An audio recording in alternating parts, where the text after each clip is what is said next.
अफसाना कफन हिस्सा पंजुम। हमने देखा कि बुधिया की जो है मौत हो चुकी है और इनके घर में कोई साजो सामान है नहीं कि उसकी आखिरी रसूमात अदा की जा सके। उसके बावजूद ये दोनों बाप बेटे जो है वो बिल्कुल बेफिक्र हैं और जैसे ही मालूम हुआ कि वो मर चुकी है तो दोनों ने हाय हाय करना, छाती पीटना, आह व जारी करना शुरू कर दिया। और ये आह व जारी सुन करके पास पड़ोस के लोग आए और फिर उन्होंने ताज़ियत की, तसल्ली दी, तशफ़ी दी और चले गए। बहरहाल इनको उसकी आखिरी रसूमात तो अदा करनी ही है। इसके लिए देखो इन लोगों ने क्या किया। बाप बेटे रोते हुए गांव के ज़मींदारों के पास गए। वो इन दोनों की सूरत से नफ़रत करते थे। जो गांव के ज़मींदार थे इन दोनों की सूरत से नफ़रत करते थे। वो इनके करीने से वाकिफ़ थे, इनकी फितरत से आशना थे, इसलिए वो इनकी सूरत तक देखना गवारा नहीं करते थे। कई बार इन्हें अपने हाथों पीट चुके थे। समझ में आ रहा है? कई बार ये दोनों बाप बेटों की मरम्मत उन्होंने की थी। क्यों की थी? चोरी की इल्लत में, चोरी करने की आदत की वजह से, चोरी करने के सबब। अब ये काम धंधा तो इनसे होता नहीं था, तो फिर किसी के खेत में से गन्ना चुरा लिया, किसी के खेत में से आलू चुरा लिया और कुछ मिला तो उस पर हाथ साफ कर दिया। इस वजह से इनकी पिटाई होते रहती थी और वो जो ज़मींदार था वो इनकी पिटाई कई मर्तबा कर चुका था। वादे पर काम ना करने की इल्लत में, वादा किया इन्होंने कि हम काम करेंगे और एडवांस रकम वगैरह भी ले ली होगी, लेकिन काम नहीं किया, इसलिए उनकी पिटाई की गई। पूछा क्या है बे घेसुआ, रोता क्यों है? अब तो तेरी सूरत ही नज़र नहीं आती। अब मालूम होता है तुम इस गांव में रहना नहीं चाहते। क्या है बे, क्यों रो रहा है? कोई इज्जतदार आदमी से इस तरीके से बात नहीं की जाती, लेकिन चूंकि ये लोग इसी तर्ज गुफ्तगू के हकदार थे, इसलिए ज़मींदार ने पूछा क्या है बे घेसुआ, क्यों रोता है, क्यों रो रहा है, क्या बात है? अब तो तू नज़र ही नहीं आता, कई कई दिन हो जाते हैं। अब तू इसलिए आया है, ऐसा मालूम होता है कि तुम इस गांव में रहना ही नहीं चाहते। घीसू ने ज़मीन पर सर रख कर आंखों में आंसू भरते हुए कहा, सरकार बड़ी विपत में हूँ। क्या हूँ? बड़ी विपत में हूँ। माधव की घरवाली रात गुजर गई। दिन भर तड़पती रही सरकार। आधी रात तक हम दोनों उसके सिरहाने बैठे रहे। दवा दारू जो कुछ हो सका सब किया, मगर वो हमें दगा दे गई। अब कोई एक रोटी देने वाला नहीं रहा मालिक। तबाह हो गए, घर उजड़ गया। आपका गुलाम हूँ। अब आपके सिवा इसकी मिट्टी कौन पार लगाएगा? हमारे हाथ में जो कुछ था वो सब दवा दारू में उड़ गया। सरकार ही की दया होगी तो उसकी मिट्टी उठेगी। आपके सिवा और किसके द्वार पर जाऊं? देखो कैसी एक्टिंग कर रहा है। इन दोनों बाप बेटों ने तो एक्टिंग में सियासी लीडरों को मात दे दी है। क्या कहता है? आंख में आंसू भरते हुए और ज़मीन पर सर रख करके। कितनी ज़बरदस्त एक्टिंग है। सियासतदान आते हैं, इलेक्शन के वक्त वादे करते हैं, है ना, रोते भी हैं, कुछ चीटिंग करते हैं, एक्टिंग करते हैं। बड़ी विपत में हूँ, बड़ी मुसीबत में हूँ, विपता में हूँ, परेशानी में हूँ, तकलीफ़ में हूँ। माधव की घर वाली रात गुजर गई, इंतकाल हो गया उसका। दिन भर तड़पती रही सरकार, तड़प रही थी दिन भर से। आधी रात तक हम दोनों उसके सिरहाने बैठे रहे। बैठे थे क्या ये दोनों बाप बेटे? तो बाहर खा पी करके मस्त सो गए थे, लेकिन यहाँ पर क्या बता रहे हैं कि हम आधी रात तक उसके सिरहाने बैठे रहे, दवा दारू जो कुछ हो सका सब किया, मगर वो हमें दगा दे गई। कुछ लाए, एक जो है इन्होंने एक चम्मच पानी तक उसके मुंह में गरीब के नहीं डाला, लेकिन क्या कह रहे हैं कि दवा दारू हमने सब कुछ किया, लेकिन वो हमें दगा दे गई, हमसे बेवफाई कर गई। है बिल्कुल सियासतदानों वाला मामला।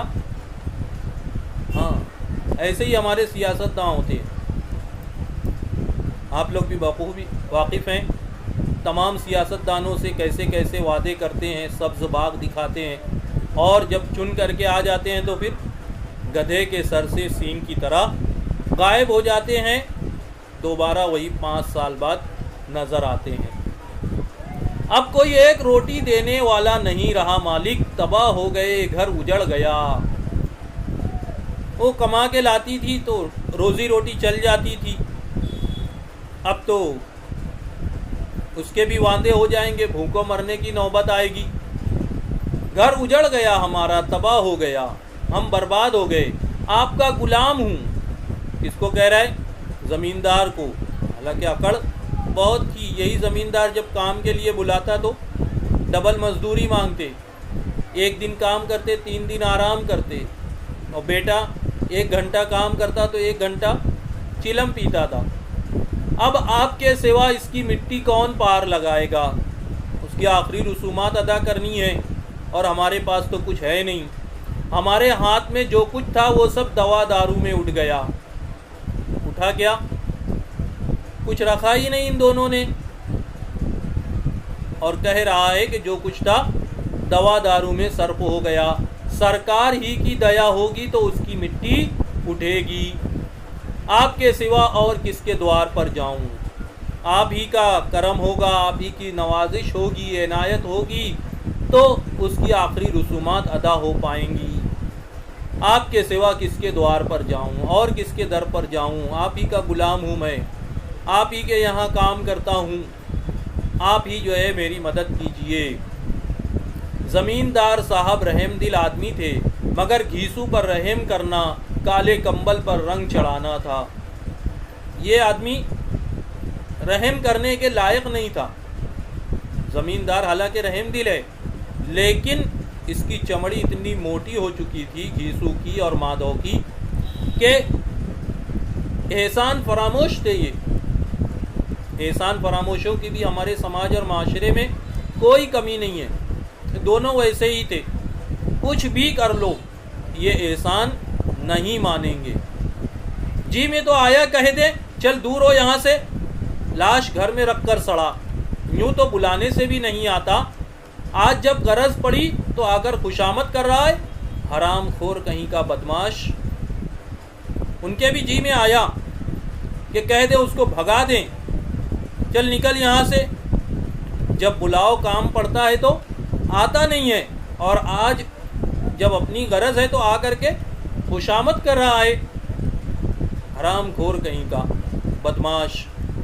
उनके दिल ही दिल में जो है वो कह रहे हैं ज़मींदार साहब लाश घर में रखकर सड़ा, मगर ये गुस्सा या इंतकाम का मौका नहीं था।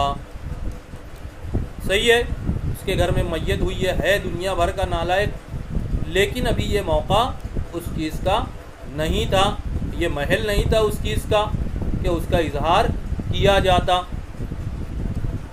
तौअन वो करहन 2 रुपए निकाल कर फेंक दिए, मगर तशफ़ी का एक कलमा भी मुंह से ना निकाला। उसकी तरफ ताका तक नहीं, गोया सर का बोझ उतारा हो।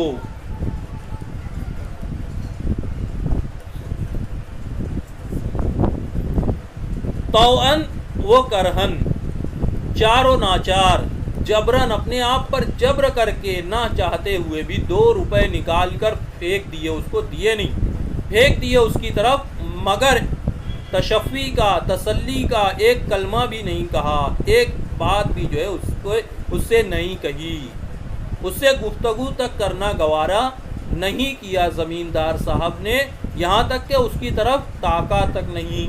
क्योंकि वो इन बाप बेटों की फितरत से वाकिफ थे। 2 रुपया दे करके उन्होंने अपने सर का बोझ उतार दिया, अपने सर का बोझ हल्का कर दिया। ठीक है, अब देखो आगे। सबसे पहले इन्होंने ज़मींदार को नोचा, उसको बकरा बनाया। अब उसके बाद देखिए क्या करते हैं। जब ज़मींदार साहब ने 2 रुपए दिए तो गांव के बनिए महाजनों को इनकार की जुर्रत क्यों कर होती। देखो, इनको पता है कि पहले कहाँ से लेना है और फिर उनका रेफरेंस दे करके दूसरे लोगों से भी वसूल करना है। जब ज़मींदार ने दे दिया तो फिर सब जगह जा कर के कहेंगे कि देखो ज़मींदार साहब ने दिया है, ज़मींदार साहब ने दिया है। अब जब ज़मींदार ने दिया है तो फिर गांव के दूसरे लोगों की इनकार की हिम्मत नहीं होगी। इसलिए इसने कहा ना कि मैंने 60 साल ऐसे ही नहीं गुजारे हैं। 60 साल का तजुर्बा था उसको, और ये मांगने का, लोगों को बेवकूफ़ बनाने का, हाँ, तजुर्बा था उसको। इसलिए सबसे पहले ज़मींदार को मुट्ठी में किया, उससे रकम ऐंठ ली, और फिर दूसरे जो गांव के लोग थे, बनिए थे, महाजन थे, उन लोगों के पास में गए। घीसू ज़मींदार के नाम का ढिंडोरा पीटना जानता था। ज़मींदार साहब ने दिया है, मतलब आपको भी देना ही है। किसी ने 2 आने दिए, किसी ने 4 आने। 1 घंटे में घीसू के पास 5 रुपए की माकूल रकम जमा हो गई। 1 घंटे में कितना जमा कर लिया? 5 रुपया जमा कर लिया। ज़मींदार साहब ने 2 दिया और उनका हवाला दे दे करके 3 रुपया और जमा कर लिया। किसी ने गल्ला दे दिया, किसी ने लकड़ी। और दोपहर को घीसू और माधव बाज़ार से कफन लाने चले और लोग बाँस काटने लगे। ये दोनों 5 रुपया लेकर के कहाँ गए? बाज़ार की तरफ गए कफन लाने के लिए। और बाकी जो लोग थे गली महल्ले के आसपास के, वो लोग बाँस वगैरह काटने के लिए गए, जो जलाने के लिए दरकार होता है। गांव की रकीकुल कल्ब औरतें आकर लाश को देखती थीं और उसकी बेबसी पर 2 बूंद आंसू गिराकर चली जाती थीं। ठीक है, औरतें ऐसे भी नर्म दिल होती हैं, रहम दिल होती हैं।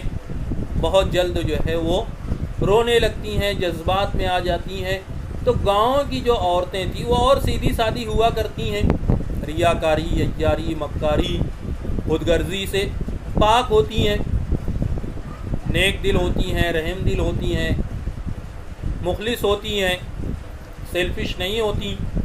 वो बेचारी आकर के देखती थीं बुधिया की हालत, दिन भर मिट्टी में तड़पने की वजह से, हाथ पैर पटकने की वजह से उसकी जो भी हालत हुई होगी, उसको देख करके उनको रोना आ जाता था।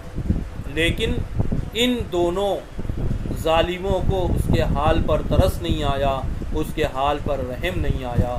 देखो आगे भी जो है वो क्या करते हैं। बाजार में पहुंचकर घीसू बोला, लकड़ी तो उसे जलाने भर की मिल गई है। क्यों माधव? माधव, जितनी लकड़ी उसको जलाने के लिए दरकार है वो मिल चुकी है। अपने बेटे से तस्दीक चाहता है। माधव बोला, हाँ लकड़ी तो बहुत है, अब कफन चाहिए। बहुत सारी लकड़ियाँ मिल चुकी हैं, अब हमें कफन का इंतज़ाम करना चाहिए। तो कोई हल्का सा कफन ले लें। कैसा कफन ले? सस्ता वाला ले लें। हाँ और क्या, लाश उठते उठते रात हो जाएगी, रात को कफन कौन देखता है। देखो इतने नालायक हैं हद दर्जा, बिल्कुल सियासतदानों की तरह। टेंडर पास करते हैं, काम करते हैं कैसा कि 2-4 महीने के बाद फिर वो काम जो है काबिले रहम हो जाता है। तो ये भी वही टाइम पास कर रहे हैं कि रात हो जाएगी और रात में कफन कौन देखता है, अंधेरा तो हो जाएगा। कैसा बुरा रिवाज है कि जिसे जीते जी तन ढांकने को चीथड़ा ना मिले, उसे मरने पर नया कफन चाहिए। देखो इन्होंने समाज और माशरे पर भी तंज किया है कि ये समाज और माशरा भी कैसा है कि एक शख्स सारी ज़िंदगी फटे पुराने कपड़े पहन करके चीथड़े जो है वो बदन पर लटकाए हुए ज़िंदगी गुजार देता है, और फिर जब मर जाता है तो लोग आते हैं और उसे नया कफन खरीद करके देना कार्य सवाब समझते हैं, सवाब का काम समझते हैं। लोग मुर्दों को कांधा देना सवाब का काम करते हैं, समझते हैं, लेकिन जिंदों की मदद को सवाब नहीं समझते। एक आदमी जो है ज़रूरतमंद है, बीमार है, परेशान हाल है, उसकी मदद को लोग सवाब नहीं समझते। लेकिन अगर कोई मर गया है तो सवाब समझ करके उसकी मैयत को कांधा ज़रूर देंगे। कफन लाश के साथ जल ही तो जाता है। कफन का क्या है, लाश के साथ जल ही तो जाता है। इनका कहना भी सही है, लेकिन ये कोई समाजी मसले नहीं है या खुलूस और इखलास के साथ नहीं कह रहे हैं, बल्कि इनकी नीयत क्या है वो आगे समझ में आएगा। ठीक है। और क्या रखा रहता है, यही 5 रुपए पहले मिलते तो कुछ दवा दारू करते, खुद से कुछ कमा करके लाए नहीं अभी तक। अब क्या कह रहे हैं कि अगर ये 5 रुपए पहले मिल जाते तो कुछ दवा दारू कर लेते, उसके इलाज का कुछ बंदोबस्त कर लेते। दोनों एक दूसरे के दिल का माजरा मानवी तौर पर समझ रहे थे। दोनों बातें बना रहे हैं, ज़बान पर कुछ है लेकिन इनके दिल में कुछ और है, और दोनों समझ रहे हैं एक दूसरे के दिल की बात को। बाजार में इधर उधर घूमते रहे, यहाँ तक के शाम हो गई। दोनों इत्तेफाक से या अमदन एक शराब खाने के सामने आ पहुँचे और गोया किसी तयशुदा फैसले के मुताबिक अंदर गए। वहाँ ज़रा देर तक दोनों तज़ब्ज़ुब की हालत में खड़े रहे और फिर घीसू ने एक बोतल शराब ली, कुछ गज़िक ली और दोनों बरामदे में बैठकर पीने लगे। कई कुज्जियाँ पीने के बाद दोनों सुरूर में आ गए। देखो, घर में जो है वो मैयत पड़ी हुई है, इसकी बहू है, उसकी बीवी है, और लोगों ने चंदा करके दिया है कफन लाने के लिए, लेकिन इनके मन में तो कुछ और था। पैसे लिए और जानबूझ करके या इत्तेफाक से, अमदन जानबूझ करके या फिर इत्तेफाक से, इत्तेफाक तो लगता नहीं है इन दोनों को देख करके, अभी तक के इनके हालात, इनकी गुफ्तगू सुन करके, जानबूझ करके ही ये दोनों किस तरफ आए, शराब खाने की तरफ आए और अंदर चले गए। थोड़ी देर थोड़ा हेजिटेशन रहा, तज़ब्ज़ुब रहा, लेकिन उसके बाद फिर घीसू ने एक बोतल शराब ली, कुछ गज़िक ली, शराब ली और शराब के साथ गज़क ली। नशा करते वक्त जो चीज़ मुंह का जायका बदलने के लिए इस्तेमाल करते हैं वो ले ली। 5 रुपया मिला है, दोनों चीज़ें। गज़क को हम लोग जो है आज की ज़बान में चकना कह सकते हैं। और दोनों बरामदे में बैठकर पीने लगे। बाप बेटे साथ में बैठ कर के पी रहे हैं। ये पीने वाले पीते हैं आज के ज़माने में भी, बहुत आला तालीम याफ्ता भी। दोनों बाप बेटे साथ में बैठ के घर में ला के पीते हैं। कई कुज्जियाँ पीने के बाद दोनों सुरूर में आ गए और कई जाम पिया इन्होंने, कई पेग लगाए और उसके बाद दोनों सुरूर में आ गए। बड़ी तकलीफ़ दे बात है। हमारे अपने यहाँ भी मैंने देखा है, शराब की दुकान पर बुर्का पोश ख़वातीन जाती हैं। जाती क्या है, उनको भेजा जाता है, और कौन बेचता होगा, उनके शौहर ही बेचते होंगे। मैंने अपनी आंखों से देखा है, वो बेचारी जा करके शराब की दुकान, नकाब लगा करके शराब की दुकान से थोड़ी दूर खड़ी रहती है, और शराब की दुकान के बाहर से जो है दुकान का जो नौकर है वो आता है, थैली और पैसा उससे ले करके जाता है और दुकान में से शराब ला करके उसको देता है। वो बेचारी की मजबूरी होगी, शौहर जो है वो बेचता होगा, वो शर्माती है, शर्म हया आती है उसको नकाब लगा करके जो है वो शराब की दुकान पर जाए। ऐसी भी बाहया औरतें हैं, मजबूरी में वो इस तरीके का कदम उठा रही हैं, उनको भेजा जा रहा है, शौहर ही भेजता होगा। और कुछ नौजवान लड़कियां नकाब पोश, एक वीडियो आई थी शहर मालेगांव की ही थी, नकाब पोश लड़की जो है वो नौजवान, वो शराब की दुकान से शराब ले करके निकल रही है और 2 लड़कों के साथ बाइक पर बैठ करके जा रही है। तो ये वबा आज बहुत आम हो चुकी है। अब तो शराब जाने दो, दूसरे किस्म के नशे जो हैं वो बहुत ज़्यादा आम हो चुके हैं। नौजवान नस्ल बुरी तरह से उसमें तबाह और बर्बाद हो रही है, लेकिन उसका तदारुक करने की कोई तदबीर जो है वो समाज के ज़िम्मेदारान नहीं कर रहे हैं। आज हमारी नौजवान नस्ल का एक बहुत बड़ा तबका इस बुराई में मुब्तला है। जो अहले इक़्तिदार हैं, जो ताकत वाले हैं, जिनकी पहुँच है, जो असर और रसूख रखते हैं समाज और माशरे में, उनको इस ज़िम्न में कार्रवाई करनी चाहिए। इसकी रोकथाम के लिए जो है कोशिश करनी चाहिए। आज के लेक्चर में इतना ही। इंशाअल्लाह आइंदा के लेक्चर में इस अफसाने को कंटिन्यू करेंगे। बहुत शुक्रिया।